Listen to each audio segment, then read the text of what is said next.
Good morning to everyone out there, whether you are joining us from the United States, from Europe, or elsewhere in the world. It's good to have you with us. My name is Jeff Rathke. I'm the president of the American Institute for Contemporary German Studies at Johns Hopkins University.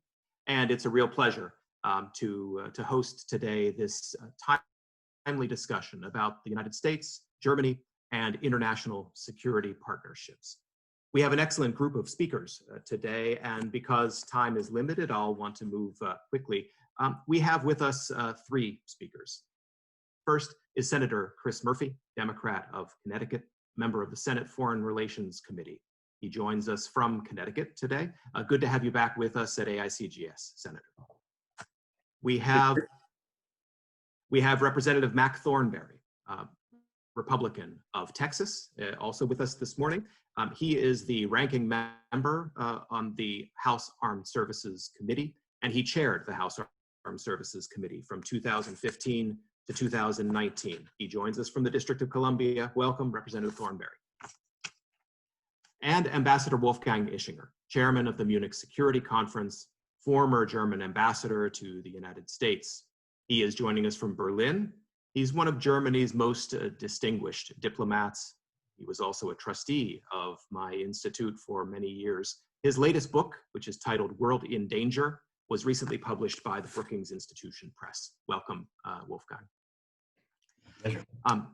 President-elect Biden will take office on January 20th with a new administration, one that has a different vision of the world and of America's role than that of the outgoing Trump administration. So today we're going to explore what that may mean for America's key international relationships, and in particular with Germany and our European allies. Germany is, in my view, the most important country in Europe. It has a changing view of its international role. And so, Senator Murphy, I'd like to start with you, because I know you won't be able to stay with us for the entire hour. We'll come in a moment to the future of the transatlantic relationship. But first, the national security challenges to the United States don't pause between Election Day and the January 20th inauguration. In your view, how is that affected by the president's question outcome of the election and former Vice President Biden's victory? Well, Jeff, thanks very much for having me here today. Thanks to AICGS for all of the great work that you do, especially the work that you do to educate and inform members of Congress. I'm grateful to be on the call today with my good friend Wolfgang, who has taught me so much about the importance of the U.S.-German relationship, but about the United States' role in the world, and Mac and I have collaborated before. Good to be with him. You are right that the security challenges to the United States don't pause during a transition, and that is, in fact, why we have taken such care to assure for as seamless a transition as possible between one administration and the next. And it's why many of us are concerned about the different way in which this transition is being conducted. Granted, we are still only about 10 days out from the election. There's still another 9 weeks to go during this transition.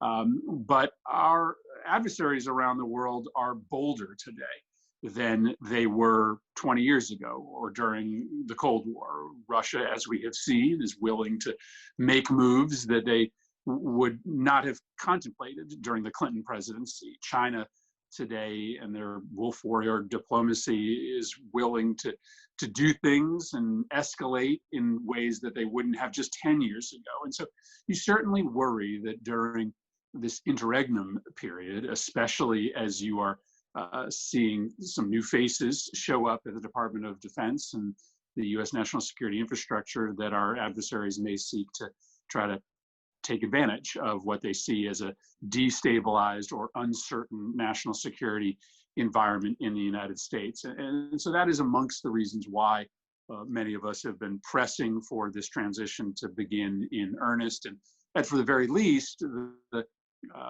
Vice President, the President-elect, to get security briefings that are normally given to any President-elect during a transition.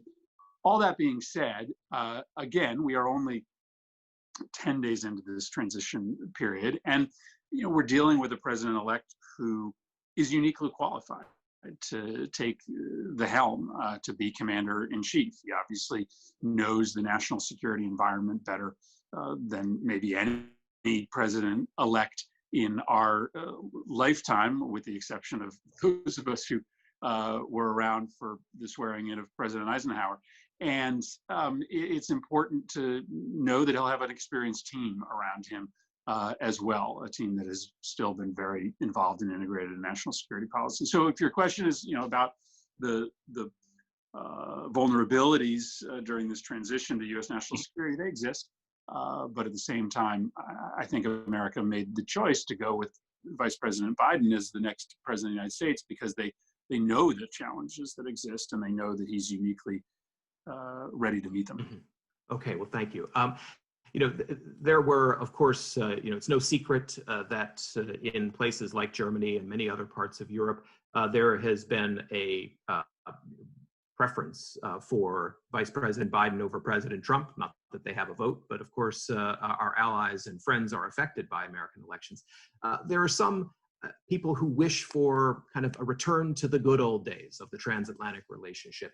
Is that the right model in your view, Senator? What should the U.S. alliance with Europe be built around for the future from your perspective? Well, the world is constantly changing, which means the nature of our alliance needs to change. And whether or not Donald Trump had been president for the last 4 years, we should expect that every half a decade, we would need to reevaluate the nature of our alliance. And so, those of us who, were very worried about President Trump's tenure would certainly make the case that there has been some damage done to our reputation in the world that will be hard to retrieve. At the same time, there are also reasons to believe that the Transatlantic Alliance and the U.S.-Germany alliance is more important than ever today, and that there are more reasons why we should reintegrate our global strategy to the extent that we can. And China is the perfect example. As I mentioned, China has made a decision to just have a much more aggressive and much less nuanced foreign policy. They are sort of willing to assert themselves in ways that they weren't just a decade ago. And there's no way for the United States alone to manage China's rise. We can't prevent China's rise, but we can manage it in a way that assures it is not deeply antithetical to U.S. security or economic interests. But we can only do that together with our European partners, and in particular with the most powerful economy in Europe, and that is Germany. And so I am not afraid of talking tough and acting tough with China when it comes to trade. Either it's going to be the US and Europe that's going to set the rules of the economic order on financial standards and product safety standards and agricultural standards for the next 50 years, or it's going to be China. And we should be willing to act tough and to even occasionally use sanctions policy in order to make sure that it's our standards that ultimately win the day. But we can't do that without Germany. We can't do that without the United States and Germany making those decisions together, because unilateral economic or trade sanctions against China by either partner are feckless. I also think that this is a moment where Germany has stepped up to lead conversations about regional security, whether it be simmering continual conflicts in the Balkans, whether it be the future of Ukrainian sovereignty. And the United States should welcome that leadership. I do think that there is an ability to rebuild transatlantic security with Germany playing a larger and more leading role on many of these questions. The United States should welcome that. And it's been Germany in many cases that has prompted discussions about what the future of NATO should be. I'm a believer that the old NATO is certainly not irrelevant, but just doesn't match the new set of challenges presented to the world. This idea that you are a good security partner only if you spend a certain percentage of your budget on military hardware, it's antiquated, because the challenges that are presented to democracies today are by and large not conventional military challenges. It's disinformation, it's old-fashioned corruption and bribery. It's petro-rich energy bullies. And so we've got to sort of nuance the way in which we build a new definition of what a security budget should look like. And Germany has really led in that. I think they can help the United States understand how we can rebuild our foreign policy toolkit and our national security budget. So I think that that's a really important way in which the United States and Germany can move forward. So I would say that we're not going to go back to how our partnership looked 5 years ago, but we shouldn't. And while I regret the deterioration of the alliance over the last 4 years, I certainly think that there are all sorts of reasons why it is just as important today, if not more important than it was prior to Trump taking office. Thanks. Representative Thornberry, I'm sure we'll come to the point about a new definition of the defense partnership, and I look forward to hearing your views on that. But before we turn to that, I just wanted to ask, picking up on the first question, there's a growing number of members of the Republican Party who are calling for Joe Biden to begin receiving intelligence briefings, for example. Should it, in your view, should it simply be acknowledged? Should he simply be acknowledged as the president-elect, so the complicated and crucial transition process can begin, especially in light of the security challenges the United States and its allies face and need to be prepared for around the world? Oh, I think you need to do both things at once, and largely I agree with what Chris said. I think the president-elect should be getting the security briefings, and there's a growing chorus saying that. He's already designated a transition team for DOD. They're at work. So all of that's good. And it has not yet been 1 week since he was declared the winner. But the sooner it happens, the better. I would just say, a few days to make it clear that legal challenges will not be successful would help, I think, ease this adjustment that everybody's going to have to go through. And if a few days can help get us there to a smoother transition, then I think a few days is worth it. Okay, thanks.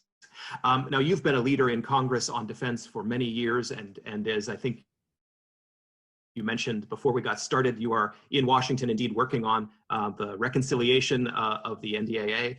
The United States and its allies have talked a lot about defense spending, and especially Germany has been a subject of that discussion and a participant. But we've had less public discussion about the military capabilities and the forces that we and our European allies need to protect ourselves looking forward collectively. So I'd like to ask for your vision or your view of the security partnership with Europe and with Germany especially. What should be at the heart of it in your view? I agree we have talked a lot about money. May I just start with a point that I see alliances as kind of like family. Sometimes you argue over things, and sometimes it's not the things you're arguing over that really matter. It's the commitment that they symbolize. And I think you have to say that President Trump's emphasis on asking allies to meet their 2% commitment resonated with the American people. I don't think it's because of the money. I think it is because of a desire to see that commitment, that willingness to shared sacrifice. And if I could just offer a helpful suggestion, if in a Biden administration, there would be some action from our allies along that line, it would be well received, but it also might send the message that you can accomplish more with constructive cooperation rather than badgering. And that would be a good thing for the alliances as well. There are, I think I largely agree with what Chris said. Defense, national security is not just about planes and tanks and ships, even though those things still are important.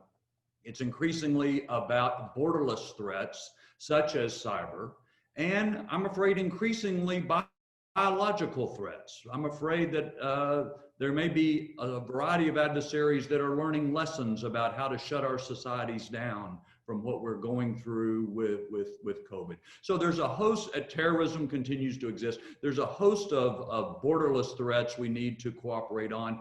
I think increasingly we need to cooperate more on industrial-based issues, to have trusted suppliers. This has become a bigger and bigger issue for all of us. Again, COVID highlights our dependency on others for some essentials of our society, but it's certainly true with military hardware. We're talking a lot about microelectronics, for example, in the United States. The more we can have trusted suppliers of cooperation within our allied nations, we can avoid the telecommunications Huawei situation that we've gotten ourselves into, and so forth. And I would say related to that, cooperation related to the ethics or parameters of these new emerging technologies is also an area we need to cooperate on. You know, best example, artificial intelligence. The Russians and the Chinese don't have ethical concerns. We do, but we need to work together. And the more we can have a shared understanding with shared parameters on their application, for example, in defense, then I think that the more the world will benefit, the more it'll be clearer for us. We set some of these standards when it comes to cyber, for example. That work's been underway for some time. Well, we have a host of new technologies that need that as well. Well, thank you. I guess the last, if I can make one other point. Please. I think for the alliance, the most important thing that we can all do is educate and remind each other about what we've achieved and how we all benefit from what we've achieved over the last 70 years. Because I am concerned that in all our countries, we tend to take for granted the prosperity, the security, all that has been able to be achieved. There are some voices that say, okay, that's all deteriorated, we have to start afresh. I agree with Chris's point. Yes, you have to evolve, but we should not walk away from this rules-based international order that so much sacrifice and effort has been into achieving. If we do, we will relegate our kids to a much more dangerous, much less prosperous world. So educating and reminding each other about not only what we've done, but what it takes to keep it would probably be my number one hope that can help reinvigorate our alliance.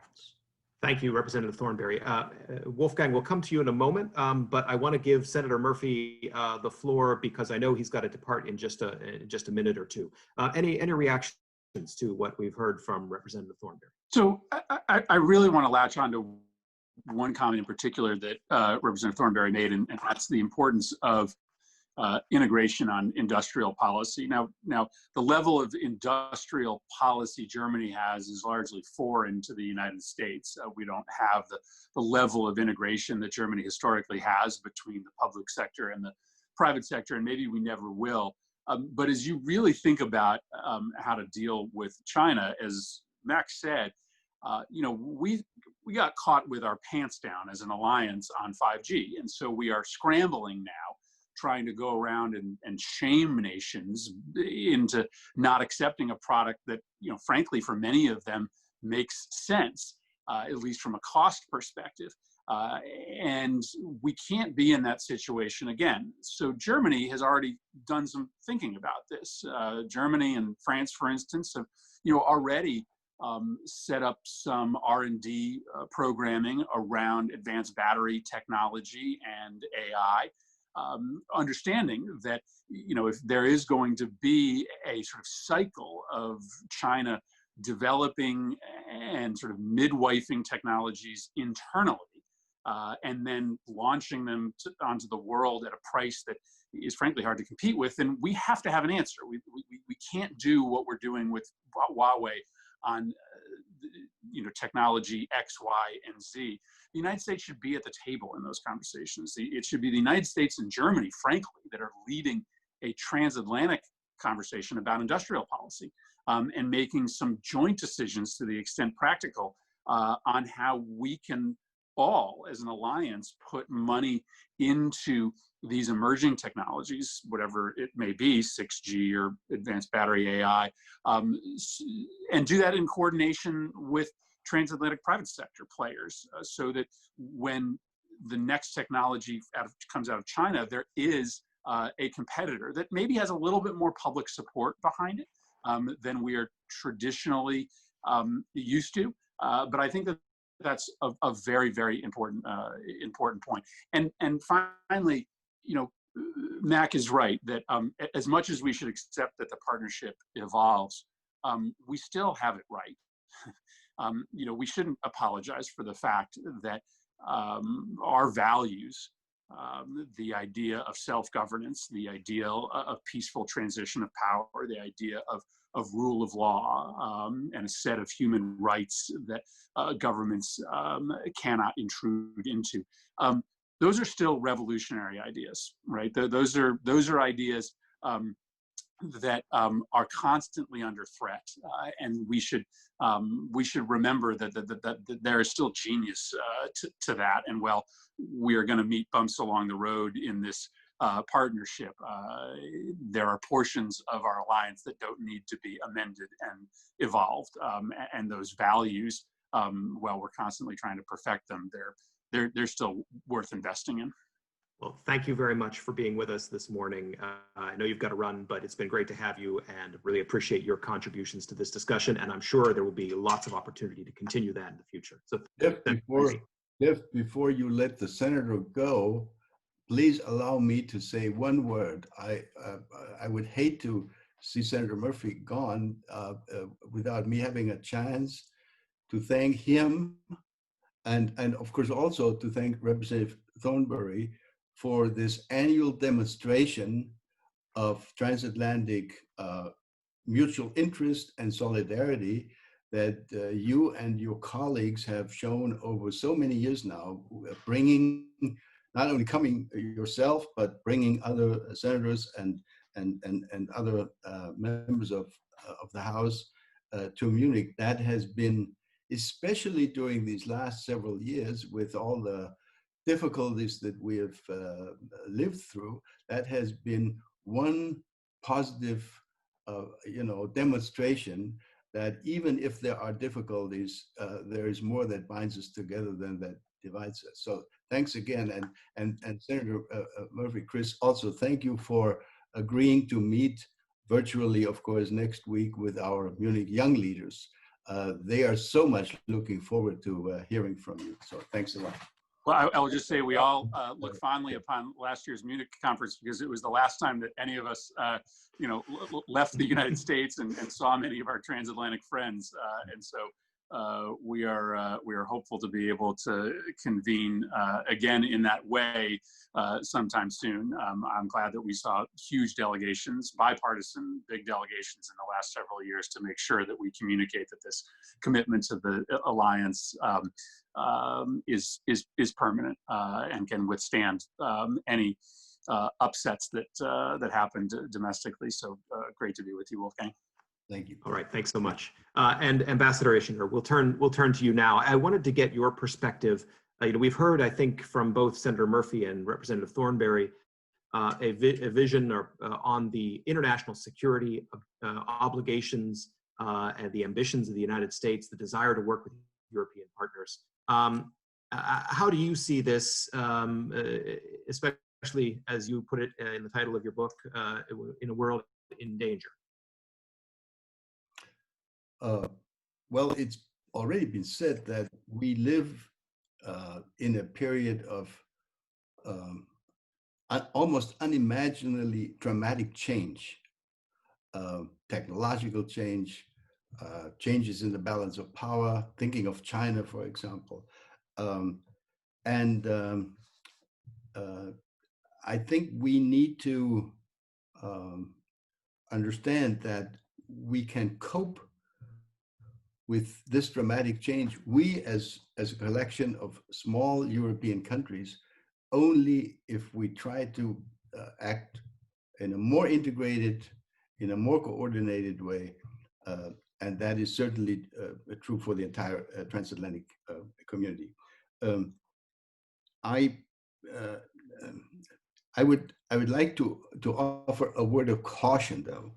You know, what I have witnessed over the last week or so, since the news came in about you know, the probability now, I guess more or less the certainty that Joe Biden will be the next president of the United States. I've seen in Germany and in the political debates and in the media debates in our neighboring countries, some kind of euphoria breaking out. And this kind of euphoria brings a risk, because, and the risk is that people will say, oh, you know, now, you know, a negative time will come to an end, a time with problems. And now we can sort of lean back, and President-elect Biden will make everything right.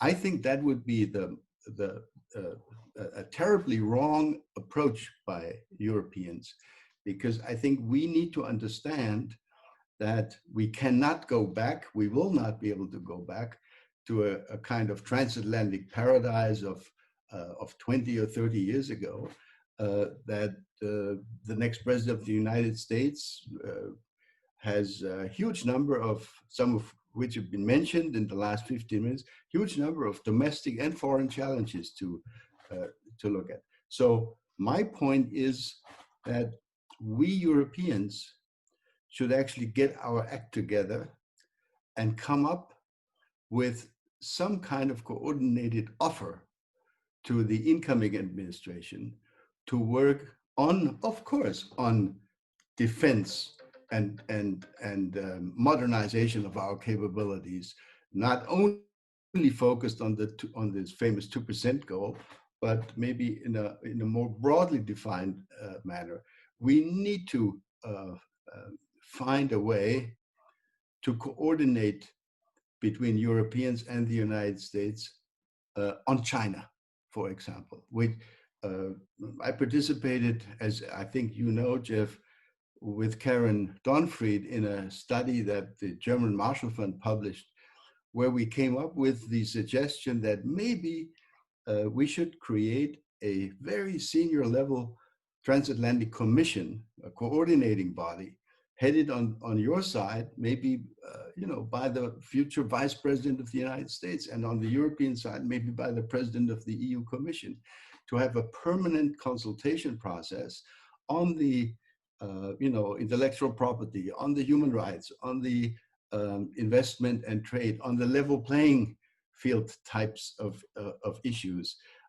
I think this is going to be probably the single most challenging coordinating problem for us across the Atlantic. We know now how we can deal more or less effectively with Russia. We know what the issues are. You know, that's a known entity, but the new role of China, or the future role of China, is something that we have not yet figured out a coordinated transatlantic view on. And let me offer one if I may, one last point. I know how divisive the energy issue has been. Speaking of Nord Stream 2, you know, let's not leave that one out. And I will be the first to say that this has been a very problematic project, energy-wise, in terms of strategy, in terms of dependencies on, in this case, on Russia. So what I think would be a wise way forward for the next phase of the transatlantic relationship, it would be to create something, let me call it a transatlantic energy compact, a comprehensive agreement that would for example, include more LNG terminals on the European side, including in Germany, to make us less dependent on fossil fuels from Russia. That could include a joint coordinated transatlantic support program for such countries as Ukraine, who need the cash, the revenue from the pipelines that run through their countries. It's Ukraine and a few other countries. It could include, for example, a coordinated program to look at future sources of energy.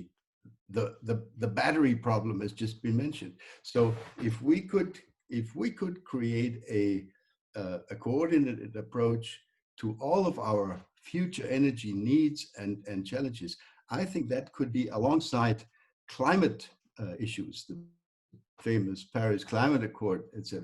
That could be something which especially the younger generation will appreciate and will start again to think of the transatlantic relationship not only as something which these old men who were worrying about the Cold War were talking about, but something that is actually relevant to our current lives and the lives of our children and grandchildren in the future. Thank you.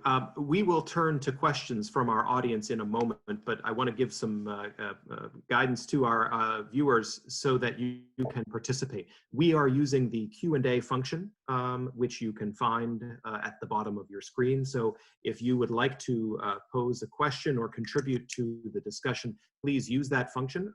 And a warning from my side, the clearer and the more concise your question is, the greater the likelihood that I will choose it. So please formulate them succinctly to the extent possible. And before we turn, though, to the audience, I want to come to Representative Thornberry and ask for your, I think Ambassador Ischinger just made several points. One of them is about the need for political leadership on the European side and the need to avoid complacency. But also he had some, a more specific proposal with regard to a transatlantic energy compact. How does that look from your perspective? Do you think that would go a long way to address some of the questions that have come up about energy security and Russia?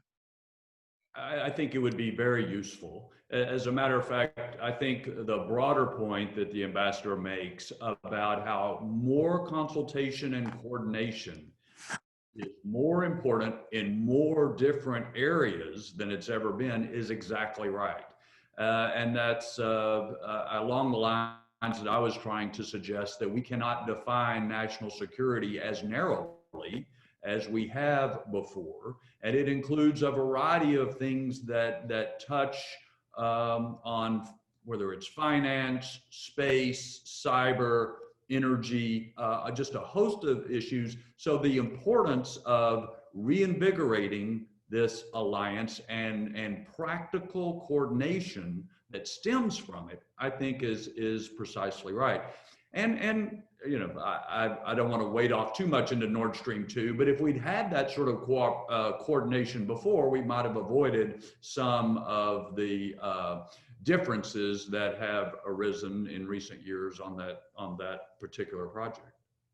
Okay, well, thank you, and I think that's a fair point, and you seem to acknowledge it, Wolfgang, that this has been approached in a national perspective by Germany, despite the fact that it's been quite divisive inside Europe and with its EU partners. So it seems that if there is going to be a transatlantic energy compact, that would require first and foremost a German decision to put this issue in a broader European context. Do you think the time is ripe for that? I think so, absolutely. I think so. As you probably know, the competences of the EU Commission have already been extended. That was not the case in the past, have already been extended at least to some aspects that have to do with this pipeline. For example,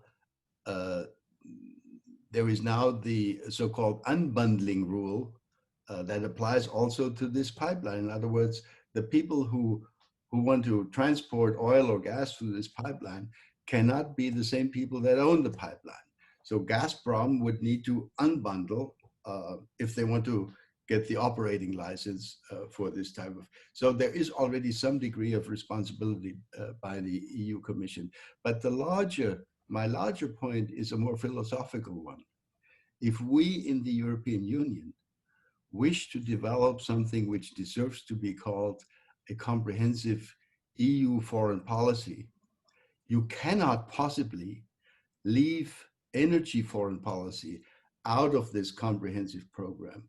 Energy is a highly sensitive, a highly strategic aspect of your overall foreign policy. So if we want a European foreign policy, we need to have a European energy policy, and we can't continue to handle these issues purely on the basis of national decisions.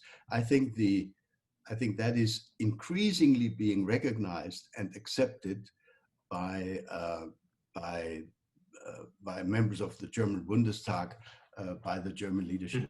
I want to pick up the first question, which is from Barry Posen at MIT. And he asks, given the assessment of the speakers of key security problems, does it follow that the United States should upgrade the importance of the European Union in its foreign and security policy? And would that mean a downgrading of the importance of NATO? I'd like to start with you, Representative Thornberry, and then we'll come over to you, Ambassador Ischinger. Well, there is a concern in the United States, especially when discussing a European Union military, that would take away from our NATO efforts, which have been so successful. So I think it has to be handled carefully. It is in the interests of the United States, and indeed, I would suggest most of the world, to have a more coherent European approach to a number of security and other issues. But it will work together. I mean, it will only be successful, in my view, if that more coherent, comprehensive European approach works with the United States and other allies in Asia, Japan, Australia, that sort of thing. If everyone goes their own way, then it will be much easier for other nations to pick us off one by one, whatever the issue may be. So I don't think it's an either or, but that goes back to consultation, coordination, being careful about the tone one takes, especially in public. All of that can give us an opportunity to work closer together and to be more effective together. Mm-hmm. Wolfgang. I very much agree with Representative Thornberry. It's not an either or. NATO will continue to be indispensable to us because it provides the kind of security which, whether one likes this or not, which we cannot provide ourselves, including especially, of course, the nuclear component. So NATO, without NATO, I don't think we could survive without being open to extortion and real threats. But I think building up our capacity to be a political and security actor is a very, very important challenge for the European Union. There have been, and there will be more situations in the future where I imagine where the United States will say, why can't you guys in Europe handle that yourself? You are rich, you are 26 or 27 countries, and you have the United Kingdom at your side. Why can't you handle certain security challenges yourself? And I think we would be, if we got our act together in a more convincing way, in coming years, we would, I hope, be seen as a more meaningful partner in NATO for the United States. If we maintain NATO as the principal place where our security needs are being discussed and decided. But we need to bring more to the plate, so to speak, quite frankly. And let me add a final comment. You know, the 2% requirement was decided at a NATO summit in 2014. That was 2 years before Donald Trump was elected president of the United States. It happened on the watch of President Obama. But unfortunately, in Europe, this discussion, especially in Germany, where we have been lagging behind in meeting the 2% goal, this discussion has been burdened by the fact that a lot of fake news have been coming up, accusing the German government, for example, of wishing to fulfill this goal, to meet this goal, only because Donald Trump wants us to do it. That, of course, was very poisonous. We need to make sure that our public understands we're not doing this to make any foreign leader happy.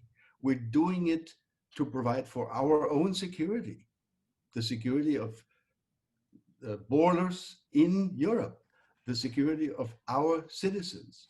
And we have agreed jointly in NATO, that's a very wise decision, that we should share the burden more equitably. So the narrative in recent years has been a problem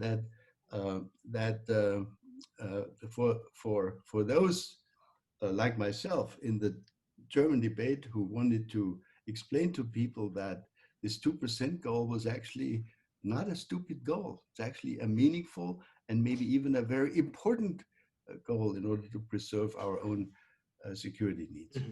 Thanks. I want to pick up a question from Ben Hodges, former commander of U.S. Army Europe, and he directs this question to Representative Thornberry. And do you anticipate that Congress will continue its strong bipartisan support of NATO? I think we've heard this from you already and from Senator Murphy, a lot of overlap in your views. But if you take a step back and look at the Congress and perhaps even at the incoming Congress, how do you see that? Do you have concerns there? I have some concerns, but I think the answer to Ben's question is yes.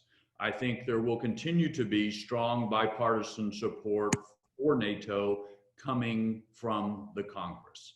But really that gets to what I was trying to say in my opening remarks.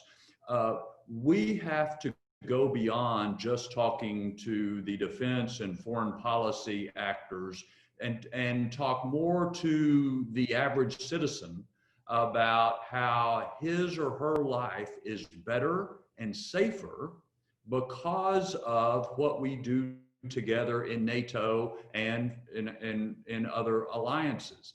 And because there is a debate going on in both political parties in the United States right now about whether we should spend so much on defense, whether we should stay engaged in the world as we have been for the last 70 years. So that debate is happening. And my fear is that partly by human nature, we have all come to take for granted the opportunities and environment that we've all grown up in for so many years. And so it's going to take a concerted, dedicated effort to remind us of what it takes to maintain this. A year or two ago, Robert Kagan wrote a book called The Jungle Grows Back. And the idea was we live in this carefully manicured garden and we think this is the natural state of things and it will always be there and we don't have to expend any effort to keep it that way. But that's not true. If we don't expend the effort and take the time and care, the jungle will grow back, and the jungle in this case will be more danger, less prosperity for us all. Well, I think you've hit upon such an important point there, which is the public opinion and public understanding of our foreign policy goals and how they contribute to our security and our prosperity is something that it forms the climate in which people, whether it's in Congress, in parliaments in Europe, or in government, operate. So it's a constraint, ultimately, if we don't do enough to explain and build public support. That actually, I think is a transition to a question I've wanted to ask to Ambassador Ischinger. The Munich Security Conference released a major report just recently on Germany's foreign and security policy. And it highlights two important factors. One is that Germany's view of its own role has been changing significantly, especially since 2014, as you mentioned.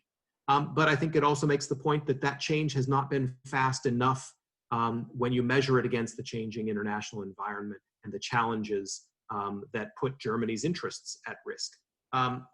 There's a German election happening next year.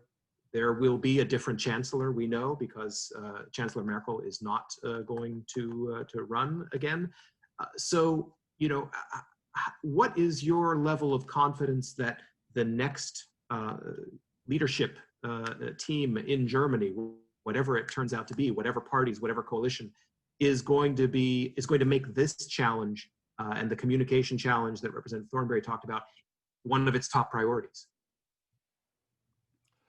Well, first of all, before talking about next year's election, let me say this.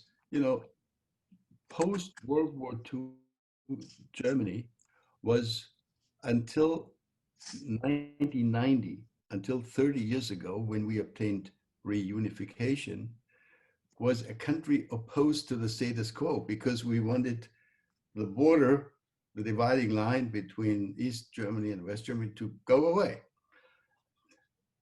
Then by 1990, we obtained that, and as you well know, Jeff, our leaders, chancellors, presidents, foreign ministers, were happy to explain to the German people that we are now a happy country because we are only surrounded by friends, which is actually true. They're all in the EU or in NATO or in both, our friends. And that sort of put us into a collective strategic state of sleep, because we thought, okay, no more problems. The Soviet Union is gone. The Soviet soldiers are gone. It took us the better part of the last 25 years to begin to realize that those who surround us, these friends, whether it's Italy or Greece or Poland, when they look in the other direction, they see conflict, chaos,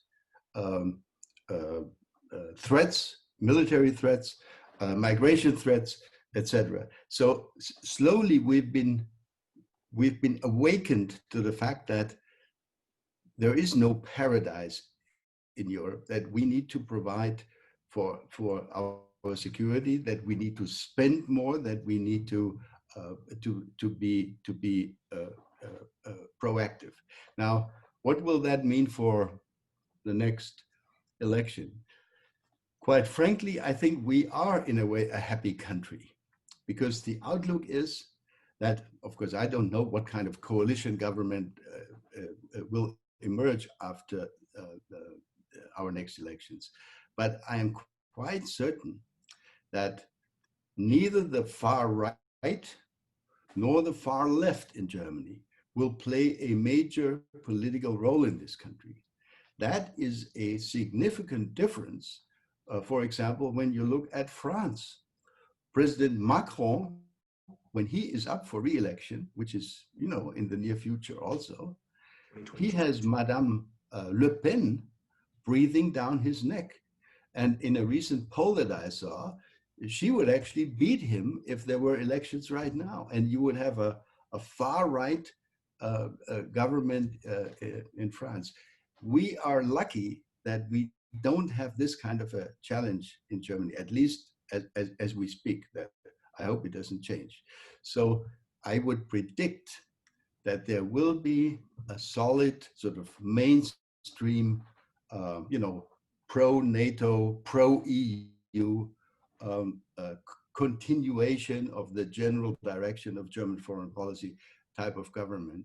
And certainly, I think the next generation of German leaders, post Angela Merkel, will need to will need to take into account that the world has changed so dramatically, and that we as a trading nation cannot only rely on others to make the world a safe place. Well, I just read a newspaper article this morning that pointed out that while Germany needs thousands of ships to transport our automobiles and our products throughout the world, including through the South China Seas, who protects the freedom of these sea lanes? Not the German Navy so far, because it's a tiny Navy. Yep. So can we contribute a little more? These types of questions are now at least, and I'm glad to say that, they're now being discussed. They used not to be discussed much. Well, so and in fact, they had consequences for a previous German president when yes, indeed, he brought them up. Indeed. I want to turn to a question about the U.S. troop presence in Germany. Representative Thornberry, you were critical of the Trump administration's plans to draw down American forces in Europe and in particular in Germany. How do you think a Biden administration should approach this? Do you think they should simply cancel those plans, or do you think there is that it should look more fundamentally at those issues now that they have been brought up? I think that the Biden administration should consult with our allies about redeployments in Europe that may make sense for all of us. And the concern about what was announced previously was it seemed like a personal sort of vendetta was being acted out. The Pentagon was not consulted. It was, a couple of White House staffers decided this would be a good idea and had not even thought through the consequences of what it would be like. Might it make sense to have more forces in Southeast Europe, Romania, Bulgaria, so forth? We may come to that conclusion. Might it make sense to move our European command headquarters closer to the NATO headquarters for savings? That may be a good solution, but any of that should be done in close consultation ahead of time, not a press release that is sprung on everybody. So I think we always ought to be looking for ways that NATO can evolve, can meet the changing circumstances, but we do it in consultation. That's what alliances are about. Okay, thank you. We've got so many good questions. I regret that I'm not going to be able to get to Can I add? Go ahead, Wolfgang, please. Can I add a footnote to what Representative Thornberry just said? I think what we need to be aware of as we ponder such decisions of troop strengths and where to deploy them, we should always reflect upon also, before we go public with such ideas, how will this play out in Moscow? Will we be creating an impression of increasing weakness or loss or lack of resolve? That would not be a good idea. So I think it's very important that whatever we decide together, and I, of course, totally support the idea that whatever we want to do, it should be adequately consulted, and then it should be jointly announced. And it's very important that we maintain among our publics and among the publics in non-friendly countries, the idea that NATO is determined to do its job to protect our countries from whatever threats may emerge today or tomorrow. So that's the only point I want to add. And I think that may be the most important point, if I may say, because what Moscow seeks is to divide us, and not allowing that to happen is crucial. Yeah. Representative Thornberry, we have a question that relates to the Nord Stream 2 issue, and in particular to the sanctions provisions that are that both the House and Senate have passed in the NDAA, but in different versions. Do you think that the bill that ultimately passes should give the White House more leeway, more flexibility in handling the sanctions on the Nord Stream 2 pipeline and on all of the companies that might be providing services or in other ways, be affected by the sanctions that have been proposed? Well, Jeff, as you pointed out, I'm in Washington negotiating a final version of this bill currently. One of our ironclad rules is you don't talk about the negotiations or what the outcome may be. So this is clearly a topic, but it's also a topic that involves other committees of jurisdiction, the Foreign Relations and Foreign Affairs committees. We primarily look to them to see if they can come to agreement. If they can, then normally we are more likely to incorporate their agreement into our final bill. But it is currently under negotiations right now. Mm-hmm. Okay, fair point. Wolfgang Ischinger, we have a question about China because you've spoken about China, and I think actually every one of our speakers has touched on it as an area of transatlantic cooperation. With the importance of China for the German economy, and especially the importance that China represents for certain key industries and key sectors in Germany, what is your level of confidence that Germany, along with its European partners, is prepared to take a tougher stance on China, given the way China has tried to threaten other countries that have implemented policies, whether it's on 5G or other issues that Beijing didn't like? There is, Jeff, there is one very fundamental point about how to deal with China and how to deal with Chinese responses or Chinese behavior. If 27 members of the European Union try to go to Beijing individually and lodge their complaints or their requests, they should not be surprised if they're largely ignored. If we can figure out a way to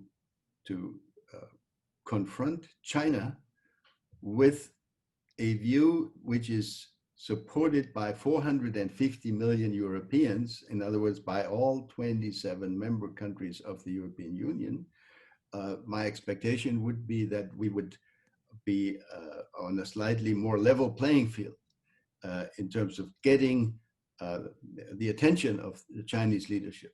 So in other words, what I'm trying to say is the key to any meaningful compromise and approach to China is not, for Germany to start negotiating with China, but it's for Germany to integrating itself, to be willing to be part of a larger negotiating approach that tries to comprise all aspects of European interests vis-a-vis China. So I'm arguing in favor of a European strategy on China. And if we had one, that would be the kind of piece of paper which we could then take to Washington and say to the folks at the State Department, at the Pentagon, and in other government departments, can we talk about these strategic points? Can we consult with you? Where are areas of overlap? And I'm sure there are many areas of overlap when I think of human rights and Hong Kong and the Uyghur issues and hacking issues, cybersecurity issues, et cetera, et cetera, et cetera. That would be, as far as I'm concerned, a good basis for a consultation where the United States also would not need to deal with 27 individual, somewhat different views, but with a coherent European approach. And that would make us look stronger and more united. We are reaching the top of the hour, but I want to turn to Representative Thornberry for any last words you'd like to offer us, perhaps in response to that issue, that question, but more generally. Well, I completely agree with Ambassador Ischinger on that, and just think of the power if you had a united European Union and United States approach to China, not only in how to deal with a number of these issues, but if we were able to have a united industrial base approach so that we could then have trusted suppliers for a number of other things, whether it's telecommunications, pharmaceuticals, or whatever, it would make us all stronger, and it would put us all into a better position. I would just say, Jeff, thank you for having me. I appreciate being on with Senator Murphy, but I especially appreciate this opportunity to be with Ambassador Ischinger. I appreciate not only what he does individually, but the importance of the Munich Security Conference and help in making sure we come together and have some challenging conversations, but many of the challenging conversations are behind closed doors, which is where they should be. And again, that's the way that families work out their issues. It's incredibly important, and I appreciate it. Well, you've talked about the transatlantic community as a family, and I think that's a part of everything we do at the American Institute for Contemporary German Studies to try to strengthen the German-American partnership. And today's discussion has been a terrific contribution to that. As we look ahead to a new administration in Washington, it's crucial that we have predictability and sustainability in this relationship. So Representative Thornberry, thank you for your contributions today, but also throughout the course of your career in the Congress. You didn't run for re-election, so you'll be leaving Washington in January, but thank you for everything you've done for American security and for transatlantic security. Wolfgang Ischinger, thank you for your support to AICGS as a trustee in the past and our partnership with you at the Munich Security Conference. Thanks for your comments today. And I want to thank all of you who joined us. I'm sorry if I didn't get to all of your questions. I apologize, but I want to thank you for being with us. And thanks, as always, to Liz Carruth from AICGS who produced today's event. We look forward to seeing you next time. Our next event will be on November 17th. We'll be looking at economic policy following the election. We will have with us Stefan Meyer from the German Institute for International and Security Affairs, Adam Posen from the Peterson Institute, Heather Boucher, as well as Jean Ludwig and Tom Dusterberg. So we have a great lineup then. We hope to see you next week. Thanks, everybody, and have a great Friday and a good weekend.